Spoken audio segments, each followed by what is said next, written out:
Hello good morning students. आज हम start करेंगे चैप्टर नंबर 4 जिसका नेम है linear equation in two variables. अब सबसे पहले चैप्टर का नेम ही समझेंगे, इसका मतलब क्या है। Linear equation in two variables. तुमने 8th क्लास में तुमने चैप्टर पढ़ा था, उसका नाम था linear equation in one variable. वहां पे तुमने पढ़ा होगा linear equation in one variable. अब यहाँ पे क्या है, linear equation in two variable. वहां पे तुमने कैसी इक्वेशंस पढ़ी थी, वहां पे तुमने पढ़ा होगा 2x plus 3 is equal to 0, ठीक है, या फिर x plus 5 is equal to 0। ये सिर्फ मैं एग्जांपल्स ले रहा हूँ, अब जरूरी नहीं है कि यही हो, इसके अलावा भी कुछ भी हो सकता है। x plus 2 equal to 0, 3x plus 1 equal to 0। तो ये जरूरी नहीं है कि यही दो इक्वेशन हो, वहां पे कोई भी इक्वेशन हो सकती है, बट एक चीज कॉमन होगी कि वेरिएबल तुम्हारा एक ही होगा। एक जो तुम्हारा वेरिएबल होगा वो क्या होगा, एक ही होगा। अब वेरिएबल क्या है यहाँ पे, x। वेरिएबल क्या तुम्हारा x। कितने वेरिएबल है, 1। उसने यही बोला था, देखो यहाँ पे तुम्हारी इक्वेशन में जो 8th क्लास में पढ़ के आए थे, linear equation in one variable. One variable मतलब एक ही वेरिएबल होगा, और वो कौन था वहां पे, x। और उसके आगे जो x के आगे चीज होती है उसको हम क्या बोलते हैं, कोफिशिएंट। तो x का कोफिशिएंट यहाँ पे कितना है, 2। कितना है कोफिशिएंट, 2। क्योंकि देखो यहाँ पे तुमने पढ़ा होगा वहां पे linear equation in one variable में कि अगर तुम्हारी इक्वेशन ऐसी लिखी होती है 2x + 3 = 0, तुमसे कहिए ये तो कैसी इक्वेशन है, तो तुम सिमिलर इजीली देखकर यहां पे चेक कर बता सकते हो उधर कि यहां पे देखो x की पावर कितनी है, x की जो पावर है वो कितनी है, 1। अगर x की पावर तुम्हारी 1 होती है तो इक्वेशन कैसी होती है, लीनियर। इस लीनियर का क्या मतलब होता है, जो भी तुम्हारा वेरिएबल होगा, जो भी तुम्हारी इक्वेशन होगी, उसमें जो भी वेरिएबल होगा उसकी मैक्सिमम पावर कितनी होगी, 1। देखो यहाँ पे मैंने तुम्हें बोला ये linear equation in one variable है। अगर ये वन वेरिएबल है तो वेरिएबल तो मैं 1 दिख गया, यहाँ पे पूरी इक्वेशन में ये x ही वेरिएबल है और इसकी पावर भी कितनी है, 1। So it means it is linear equation in one variable, ठीक है। बट अब तुम कई चीजें और सीख लो। अगर जो x के आगे लिखा होता है, जो वेरिएबल के आगे लिखा होता है, वो होता है हमेशा कोफिशिएंट। क्या होता है, कोफिशिएंट। तो अगर मैं तुमसे पूछूं इस इक्वेशन में x का मुझे कोफिशिएंट बताओ क्या होगा, तो तुम मुझे बोल सकते हो sir the coefficient of x is 2। The coefficient of x is 2। But यहां पर देखो ये लास्ट में जो ये 3 लिखा हुआ है, यहां पर कोई तुम्हारा वेरिएबल है क्या, नहीं है। जब भी बिना वेरिएबल के कोई भी नंबर लिखा होगा उसको हम क्या बोलते हैं, कांस्टेंट। क्या बोलते हैं, कांस्टेंट। तो ये होगा तुम्हारा हमेशा कांस्टेंट, इसको बोलेंगे कांस्टेंट नंबर। ये कांस्टेंट है। ये क्या होता है तुम्हारा, कोफिशिएंट। किसका कोफिशिएंट, x का। यहां पर x है इसका वेरिएबल, तो कोफिशिएंट ऑफ x। और ये तुम्हारा क्या, वेरिएबल। ये क्या तुम्हारा, वेरिएबल। अब नेक्स्ट एक और एग्जांपल लेते हैं। देखो अब तुम्हें दिया x + 5, ठीक है। अब यहां पे देखो वेरिएबल कितना है तुम्हारे इक्वेशन में, 1। That is x।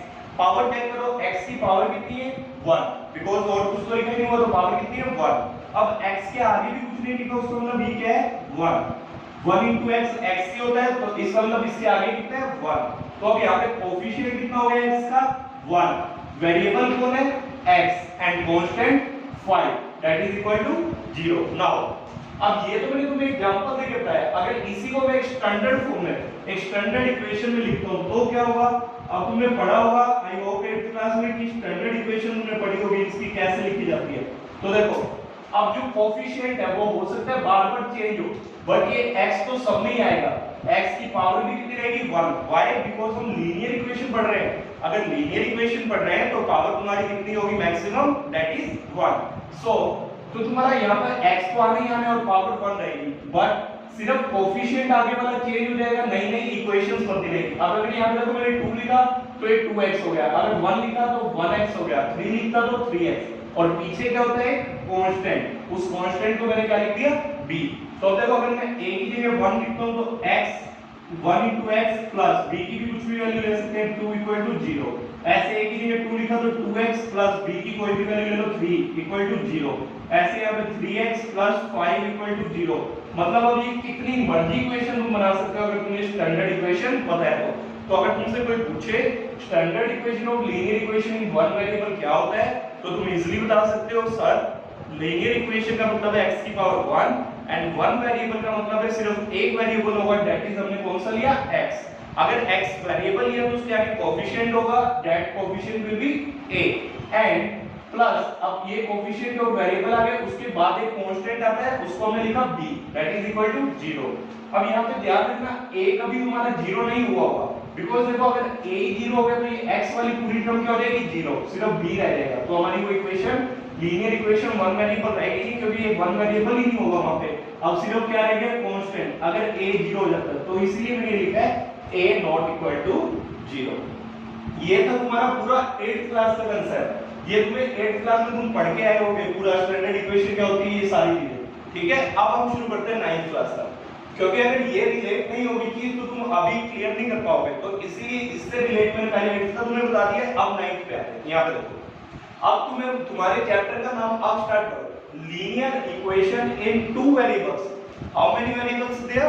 टू, ठीक है। So linear equation in two variables, अब इसका क्या मतलब है यहां पे देखो, यहां पे मैंने लिखा 2x, एग्जांपल ये सिर्फ है जस्ट एन एग्जांपल। यहां पे मैंने लिखा 2x plus 3y plus 5 is equal to 0। अब तुमने देखा था अगर एक वेरिएबल होता है कांस्टेंट तो आएगा ही आएगा, और एक कांस्टेंट का जो वेरिएबल होता है उसका एक कोएफिशिएंट होता है। अब यहाँ पे कितने वेरिएबल हो गए? दो। तो जब मैंने दो वेरिएबल लिख दिए, पहला वेरिएबल x मान लो, दूसरा y, और उसका कोई ना कोई कोएफिशिएंट, तो 2x प्लस 3y और पीछे एक constant number plus 5 is equal to 0। अब तुम बहुत इजीली किसी को भी एक्सप्लेन कर सकते हो what do you mean by linear equation in two variables. Now see two variables का तो मतलब क्या हो गया, दो वेरिएबल आ रहे x and y, but what do you mean by linear equation? Linear means the maximum power of the variables is 1। here I can explain to you that the power of the variable is 1. so here also linear equation in two variables, so two variables must have power, maximum power is 1। तो यहाँ पे जो maximum power होगी x और y की वो कितनी होगी तुम्हारी 1। तो देखो तुम्हारी x की पावर भी 1 है, y की पावर भी 1 है। तो अब देखो मैंने इसकी भी अब स्टैंडर्ड इक्वेशन बना दी, जैसे उसकी बनाई थी ax b, ऐसे इसकी बनाई है। अब यहाँ पे देखो मैंने क्या लिखा, ax x का वेरिएबल, x वेरिएबल है, और इसकी जो पावर है वो कितनी है 1, इसका ये a क्या है कोएफिशिएंट। ऐसे by y हो गया वेरिएबल पावर 1 एंड y का b क्या है coefficient, and c what do you mean by c here? Constant. अब उससे रिलेट मत करना कि सर वहां पे b कांस्टेंट था, ये सिर्फ लिखने का तरीका है। इसको तो a b c की जगह तुम कुछ भी लिख सकते हो, यहाँ पे a1 a2 लिख लो, सिर्फ ये तो नाम लिखने का तरीका है। मेन तुम्हारा क्या वेरिएबल x y पावर 1। अब यहाँ पे इसको जो है a1 a2 a3 लिख लो। हम जनरली a b और c से शो करते हैं, तो इस चीज को ध्यान रखना। जो स्टैंडर्ड इक्वेशन है, जो तुम्हारी स्टैंडर्ड इक्वेशन है linear equation in two variables की, वो क्या है ax plus by plus c is equal to 0, ठीक है। This is the standard equation of linear equation in two variables, ठीक है। नाउ अब इसी के बेसिस पे हम एक्सरसाइज 4.1 स्टार्ट करेंगे। नाउ सी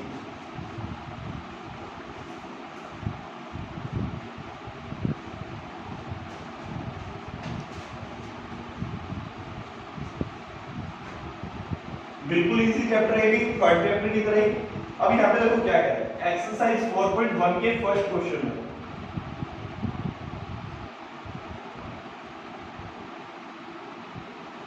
इजीली क्वेश्चन पढ़ना बिल्कुल सिंपल है। The cost of a notebook is twice the cost of a pen. जो नोटबुक की कॉस्ट है वो डबल है cost of a pen. Let उसने कहा जो नोटबुक की कॉस्ट है, हम लिख लिया नोटबुक और पेन। नोटबुक की कॉस्ट डबल है किससे? पेन से।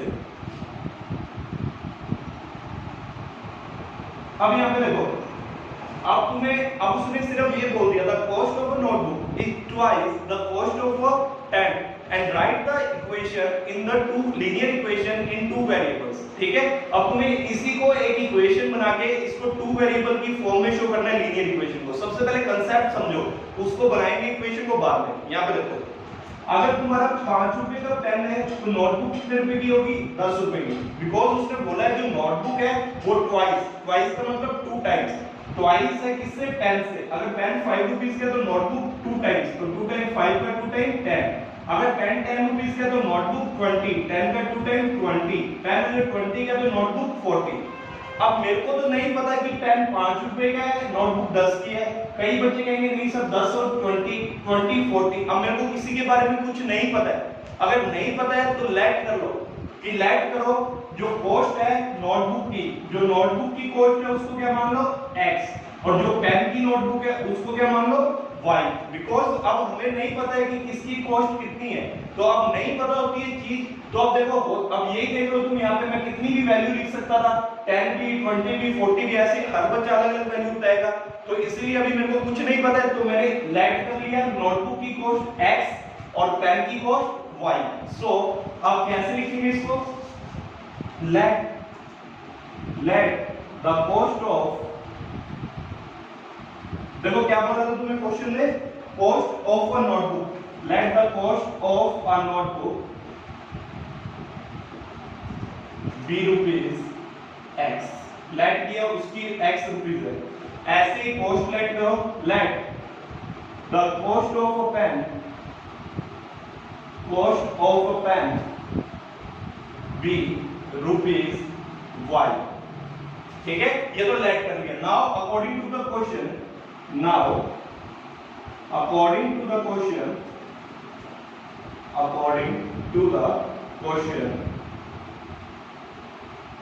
क्वेश्चन क्या बोल रहे हैं, देखो क्वेश्चन बोल रहे हैं the cost of notebook, cost of a notebook, cost of a notebook किसके इक्वल है, ट्वाइस, डबल है, किसके डबल है, cost of a notebook is twice, किसके twice, cost of a pen, it twice a cost of a pen. यहाँ पे देखो, अगर नोटबुक 10 रुपीज की थी तो पेन कितने का होगा, 5 का।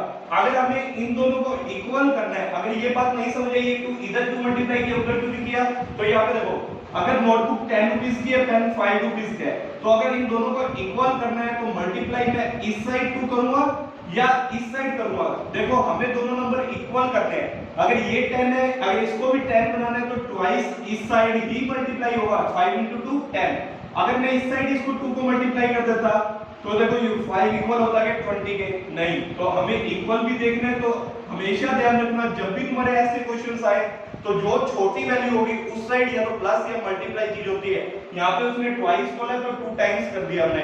अगर बोलता the cost of a notebook is 5 more than 5 ज्यादा है, तो हम क्या करते, कॉस्ट ऑफ पेन प्लस 5 कर देते, ना कि 2 मल्टीप्लाई। अब क्वेश्चन में 2 ट्वाइस बोला तो 2 टाइम्स, जो छोटी चीज होगी उस साइड हमेशा मल्टीप्लाई या प्लस होती है, ये ध्यान रखना, कभी भी क्वेश्चन गलत नहीं होगा तुम्हारा।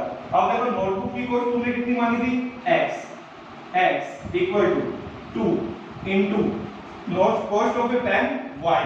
सो x किसके इक्वल आ गया, 2y। अब तुमने इसको लिखना है लीनियर इक्वेशन इन 2 वेरिएबल, तो ये प्लस का 2y उधर जाके minus x minus 2y is equal to 0। यही तुम्हारी क्या है, required linear equation in 2 variable. यही तुम्हारी क्या है, विच इज, लिख लेना इसको भी, which is the required linear equation in 2 variables. ठीक है, तो तुम्हारा x माइनस 2y किसके, क्योंकि तुम्हारी फॉर्म क्या होती थी, ax plus by plus c equal to 0।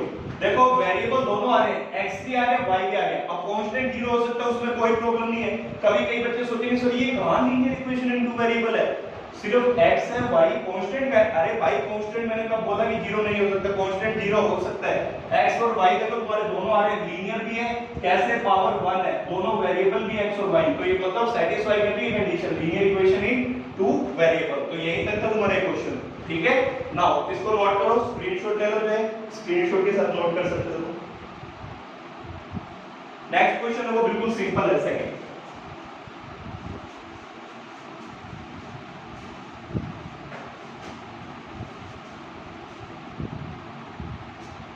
Second question में देखो क्या कह रहा है, जितने भी तुम्हें क्वेश्चंस दिए हुए हैं, नीचे तुम्हें कितने पार्ट्स दिए हुए हैं, 8 पार्ट्स दिए हुए हैं, इनको सबको एक्सप्रेस करो इन the form of ax plus by। plus c equal to 0 and indicates the value of a, b and c in each case. Now सबसे पहला पार्ट देखो, a की पार्ट समझ लोगे, सारे पार्ट क्लियर हो जाएंगे। ये देखो कैसे 2x plus 3y equal to 9.35 बार, यही क्वेश्चन है तुम्हारा। अब 5 पे बार, सिर्फ 5 पे बार, ठीक है। 2x plus 3y equal to 9.35 बार। अब यहाँ पे देखो, तुमने इसको एक्सप्रेस करना है किस फॉर्म में? Express in the form of ax plus by plus c equal to 0। अब ये देखो ax तो तुम्हें दिख रहा है, ये रहा, by ये रहा, बट c भी इसी साइड लेके आना और उस साइड 0 रखना है। तो ये यहाँ पे प्लस क्या है, इधर जाके किसका हो जाएगा, माइनस का। तो इसको कैसे लिखेंगे, 2x प्लस 3y, अब ये प्लस के इधर आके माइनस का, तो 9.35 पर बार इज इक्वल टू 0। जब ये इधर चला गया तो अब ये क्या हो गया, 0। नाउ इन दोनों को कंपेयर करो। अब इन दोनों इक्वेशन को कंपेयर करोगे, यहाँ पे x के आगे क्या है, a, और यहाँ पे x के आगे क्या है, 2। तो a की वैल्यू कितनी होगी तुम्हारी, 2। ऐसे यहाँ पे देखो y के आगे क्या है तुम्हारा, b, बट यहाँ पे y के आगे कितने, 3, तो b की वैल्यू कितनी हो गई, 3। अब यहाँ पे देखो c, ये c किसके इक्वल है, अब बच्चों का यहीं पे गलती होगी। अब सारे क्या करेंगे, 9.35 पे बार लगा के बड़े खुश होके जाएंगे, हमने सारा क्वेश्चन सही किया है। भाई इस माइनस को ध्यान रखना, जो भी यहाँ पे साइन हो उसके साथ लिखना है c को कंप्लीट। अगर यहाँ प्लस होता तो लिखते 9.35 बार प्लस का, अब c यहाँ पे किसका है, माइनस का। तो ध्यान रखना a 2 है, b 3, c की वैल्यू है माइनस 9.35 बार। तो इस बात को ध्यान रखना। तो यहाँ पे तुम, अब इसको मैं बार बार लिखूंगा तो इससे बढ़िया तुम, अब मैं यहीं पे एक ही पार्ट में सारे क्वेश्चन को करने की कोशिश करूंगा, देखना कैसे। On comparing it with ax plus by plus c equal to 0, therefore a किसके इक्वल हो जाएगा, 2, b किसके इक्वल हो जाएगा, 3 एंड c किसके इक्वल हो जाएगा, माइनस 9.35 बार। यही तुम्हारा क्या है, आंसर। नाउ सेकंड पार्ट देखो, सेकंड पार्ट में क्या है, x माइनस, अब मैं यहीं पे सॉल्व करूंगा, तुम अपना इसको तुमने हर बार रिपीट करके लिखनी है पूरी चीज। सेकंड पार्ट में देखो x minus y by 5 minus 10 equal to 0। अब यहाँ पे देखो, अब ये फॉर्म पहले से ही बनी हुई है, अब ये पहले से इस फॉर्म में बना हुआ है ax plus by plus c वाली फॉर्म में। तो अब इसको दोबारा यहाँ पे ऐसे कैसे लिख दो, x minus y by 5 minus 10 is equal to 0। अब जब इसके साथ कंपेयर करोगे तो a की वैल्यू देखो कितनी हो जाएगी, b की कितनी होगी और c की कितनी होगी, चेक करके बताओ। ये देखो, अगर मैंने तुम्हें बताया था x के आगे अगर कुछ भी नहीं है, x के आगे अगर कुछ भी नहीं है तो कितना होगा, 1। तो अब यहां से कंपेयर करो, x है, a कितना है यहाँ पे, 1, तो a तो हो गया 1। अब b में बच्चे गलती कर देंगे। यहाँ पे देखो, अगर तुम्हारा ऐसे लिखा होता है माइनस y बाय 5, तो y के आगे अगर कुछ नहीं है तो इसको मैं ऐसे भी लिख सकता हूँ, माइनस 1 बाय y बाय 5, ऐसे लिख सकते हैं, इसको कोई प्रॉब्लम नहीं, क्योंकि 1 इंटू y क्या होता है, y। तो अब ये देखो, इसको ऐसे भी लिख सकते हो, minus 1 into 1 by 5 into y। अब भी देखो यही है, माइनस y बाय 5, तो इसका मतलब देखो y के आगे क्या है, माइनस 1 बाय 5। तो यहाँ पे तुमसे कोई कोएफिशिएंट पूछेगा तो माइनस 1 बाय 5, माइनस 1 बाय 5, और c कितना है, फिर साइन नहीं भूलना, c का साइन माइनस 10, तो c आगे तुम्हारा माइनस 10। तो a हो गया 1, b minus 1 by 5 and c is minus 10। Now third part में कह रहा है minus 2x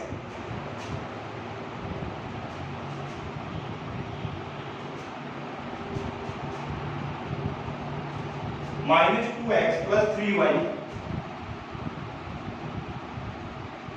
by is equal to 6, but हमने इस साइड 0 बनाना, तो ये प्लस का 6 से इधर जाके माइनस, तो माइनस 2x प्लस 3y, ये प्लस का 6 इस साइड जाके माइनस का, तो इक्वल टू 0। अब कंपेयर करो, यहाँ पे x के आगे a है, यहाँ पे x के आगे माइनस 2 है, तो a की वैल्यू माइनस 2, यहाँ y के आगे b है, यहाँ y के आगे 3 है, तो b की वैल्यू 3, यहाँ पे c है और c की वैल्यू कितनी है, माइनस 6, तो c हो गया तुम्हारा माइनस 6। अगर ये तुम्हें क्लियर है 3/4 पार्ट, तो बिल्कुल इजीली सारे ऐसे ही होंगे। अब नेक्स्ट में देखो क्या करके x इक्वल टू 3y,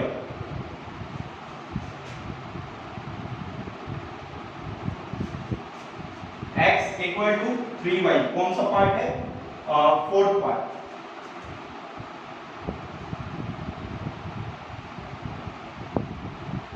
ठीक है, अब पहले इसको इस फॉर्म में लिखो, इस साइड हमें जीरो बनाना है, बस जो भी इस साइड है उसको सारे को लेफ्ट हैंड साइड में ले जाया करो। प्लस का 3y है उधर जाके माइनस का, तो x minus 3y is equal to 0।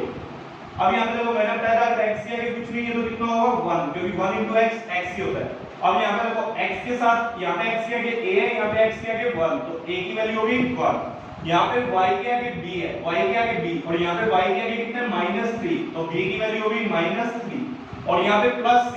अब यहाँ पे पीछे कुछ है ही नहीं तो तुम इसको ऐसे भी लिख सकते हो +0 इज इक्वल टू 0। अगर तुम्हें समझना है तो देखो, अगर कुछ भी नहीं है मतलब प्लस में क्या होगा 0, तो c की वैल्यू कितनी हो गई यहाँ पे 0, तो a हो गया तुम्हारा 1, b -3 and c is 0। Now next fifth part 2x equal to -5y, 2x equal to -5y। अब इसको कैसे करोगे, इस साइड 0 बनाना होता है तो ये -5y ऊपर जाके प्लस, तो 2x प्लस का क्या हो जाएगा 5y, और अभी भी कांस्टेंट नहीं है तो प्लस 0 इक्वल टू 0 लिख सकते हो। अब x के आगे यहाँ पे 2 है और यहाँ पे x के आगे a, तो a की वैल्यू तो हो गई 2। अब यहाँ पे y के आगे b है और यहाँ पे y के आगे 5, तो b की वैल्यू कितनी हो गई 5, एंड c इज 0, तो c तो यहाँ भी कितना है 0, तो a हो गया 2, b हो गया 5 एंड c हो गया 0। 6 पार्ट देखो क्या कह रहे हैं 3x + 2,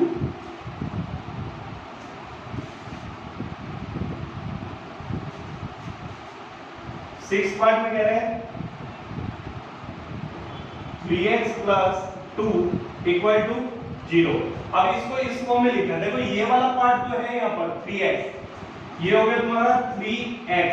अब y वाला पार्ट नहीं है तो y वाले पार्ट और कांस्टेंट है, क्योंकि कांस्टेंट कौन सा होता है जिसके पीछे वेरिएबल नहीं होता, मतलब ये c की वैल्यू तो तुम्हें पता लग गई इक्वल टू 0। अब ये देखो 3x भी हो गया, ये वाली चीज आ गई, बट ये वाली चीज नहीं है। अब इसका मतलब यहाँ पे 0 है। अब इसको 0 लिखने का तरीका कैसे होता है, देखो b को जो कांस्टेंट होता है उसको 0 लिखो और पीछे मल्टीप्लाई में y।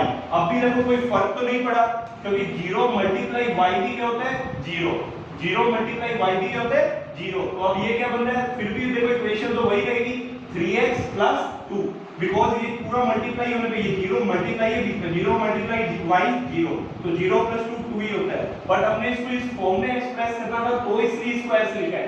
अब इसी क्वेश्चन को तुम्हारा एग्जांपल नंबर 2 में दे रखा है। एग्जांपल नंबर 2 में क्या कह रहा है, express the following one variable को टू वेरिएबल में कन्वर्ट करो। तो अब यहाँ पे भी वन वेरिएबल इक्वेशन दी गया, वन वेरिएबल कैसे, a की वेरिएबल है और ये देखो ax + b की फॉर्म है। अगर इसको तुमने कभी भी टू वेरिएबल की फॉर्म में कन्वर्ट करना हो तो कैसे कन्वर्ट होता है, देखो जो चीज दे रखी हो वो तो ठीक है, जो सेकंड वेरिएबल जो ना दे रखा हो उसके आगे कोएफिशिएंट 0 लिख के उस इक्वेशन को ऐसे कंप्लीट कर लेना। जैसे यहाँ पे तो 3x था बट y नहीं था, तो y को कैसे लिखते हैं by, तो y है ही नहीं तो b को कितना ले लिया 0। अब ये देखो कैसी इक्वेशन बन गई, linear equation in two variable. अब कंपेयर करेंगे, a कितना हो गया 3, b कितना हो गया 0 और c कितना हो गया तुम्हारा 2, a 3 b 0 and c is equal to 2। Now ये था तुम्हारा 6 पार्ट। 7 पार्ट है y - 2 इक्वल टू 0।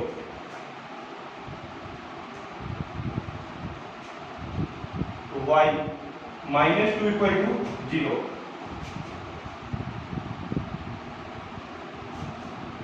अब यहाँ पे देखो, अब तुम्हारा वेरिएबल यहाँ पे भी a की वेरिएबल है, ये वही क्वेश्चन आ रहे बार बार, वन वेरिएबल को टू वेरिएबल में कन्वर्ट करो। a की वेरिएबल है कौन सा y, अब x नहीं है। मैंने कहा था जो भी वेरिएबल ना हो उसके कोएफिशिएंट को सिर्फ 0 के साथ लिख डालो।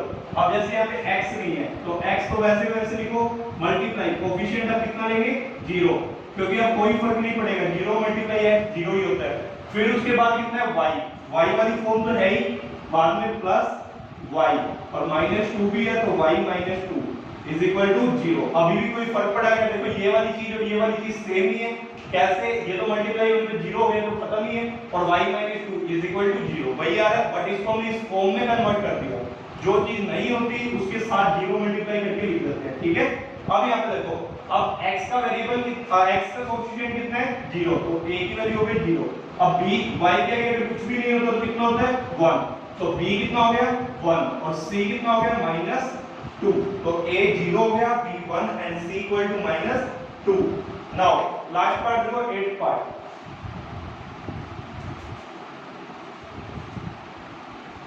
5 इज इक्वल टू 2x रखा है, ठीक है। अब इसको कैसे लिखोगे देखो, अब यहां पे देखो 5 इज इक्वल टू 2x है, 5 इक्वल टू 2x को कैसे अब इस फॉर्म में लिखना है, पहले तो ये प्लस का 2x है, इधर जाके माइनस, अगर माइनस होगा तो मैं इसको इससे पहले लिख देता हूं क्योंकि इस कांस्टेंट से पहले होता है, तो -2x plus 5 is equal to 0। But अब यहाँ पे देखो वेरिएबल हमने किस फॉर्म में शो करना है, 2 वेरिएबल की, बट यहाँ पे एक ही वेरिएबल है, तो अब दूसरे वेरिएबल को कैसे लिखते हैं, मैंने अभी तुम्हें बताया था कि दूसरा वेरिएबल नहीं होता तो उसके साथ 0 को मल्टीप्लाई करके लिख दो, और पीछे क्या था +5, वो वैसे के वैसे। तो देखो ये चीज सेम ही बन गई, इधर जाके -2x + 5 होगा तो -2x + 5 = 0। अब a कितना हो गया -2, b कितना हो गया 0 और c कितना हो गया 5। सो a = -2, b = 0 एंड c = 5। तो तुम्हारे ये क्या हो गया 4.1 एक्सरसाइज क्या हो गई कंप्लीट। सिर्फ इसमें क्या था, तुम्हें जो इक्वेशन थी उसको लीनियर इक्वेशन को 2 वेरिएबल वाली फॉर्म में शो करना था, बिकॉज तुम 8th क्लास तक अभी पढ़ के आए थे लीनियर इक्वेशन इन 1 वेरिएबल, ठीक है। तो ये 4.1 को कंप्लीट करना नोटबुक में। अगर कोई भी प्रॉब्लम आती है मुझसे कमेंट बॉक्स में तुम डाउट पूछ सकते हो, ठीक है। Thank you.